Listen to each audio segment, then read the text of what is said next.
Vous avez vu la semaine dernière la définition d'une capacité dans les diplômes du ministère de l'Agriculture.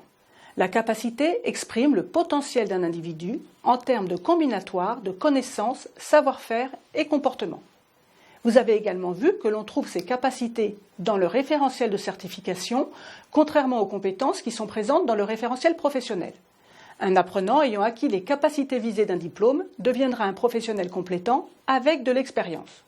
Lors de l'évaluation d'une capacité, il faut donc mettre le candidat en situation afin de pouvoir évaluer s'il est capable de choisir et de mobiliser des éléments de la situation et différentes ressources, qui sont les savoirs, les savoir-faire ou les comportements, pour résoudre un problème, une activité ou une tâche.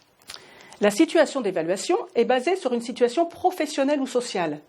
Une évaluation par capacité nécessite donc de placer le candidat dans une situation qui articule de façon cohérente un contexte professionnel ou de la vie sociale précis et détaillé, et un questionnement ouvert proche de celui auquel pourrait être confronté un professionnel titulaire du diplôme visé.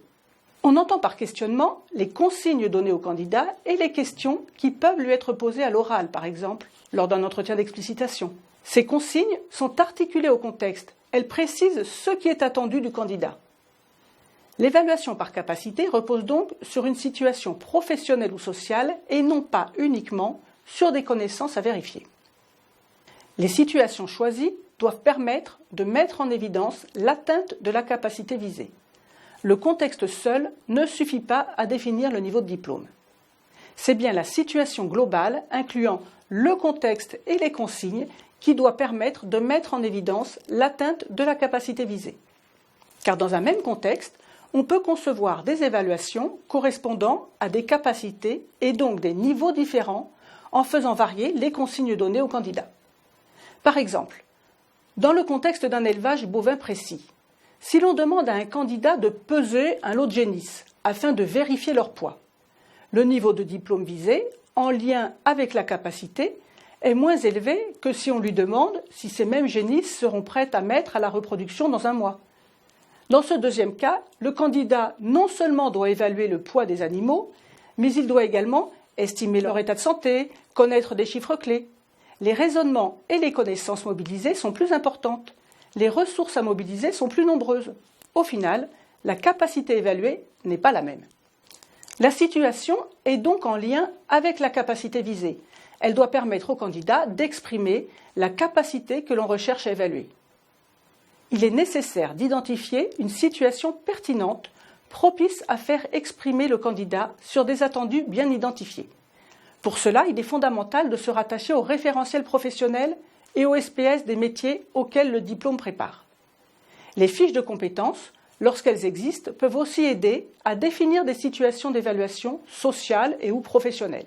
Pour illustrer comment le référentiel professionnel et en particulier les SPS permettent de repérer ce qui est attendu en matière d'activité, nous prendrons l'exemple du BEPA, Travaux en exploitation de polyculture élevage, et du Bac Pro, Conduite et gestion d'une exploitation agricole.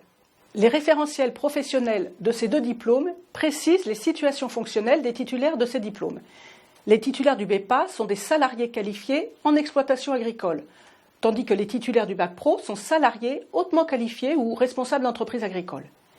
Ces situations fonctionnelles s'accompagnent d'un niveau de responsabilité et d'autonomie différent pour ces deux niveaux. La comparaison de quelques SPS du BEPA et du Bac Pro permet d'illustrer les différences d'activité attendues pour ces deux niveaux de diplôme. Par exemple, les titulaires du BEPA signalent des anomalies, alors que ceux du Bac Pro encadrent une équipe et gèrent des points de travail. Nous voyons bien que les niveaux de responsabilité et d'autonomie sont différents. De même, pour le BEPA, nous trouvons par exemple les SPS travaux du sol et des semis, et l'application de produits phytopharmaceutiques. Nous sommes dans le faire au quotidien. Tandis que le titulaire du Bac Pro apprécie l'état de l'agroécosystème, gère de façon intégrée la santé animale et végétale ou analyse les performances technico-économiques. Comparé à celles du BEPA, les SPS du Bac Pro sont bien plus larges. Le titulaire du bac professionnel raisonne au niveau du système d'exploitation dans son environnement. La portée de ses décisions est donc plus grande.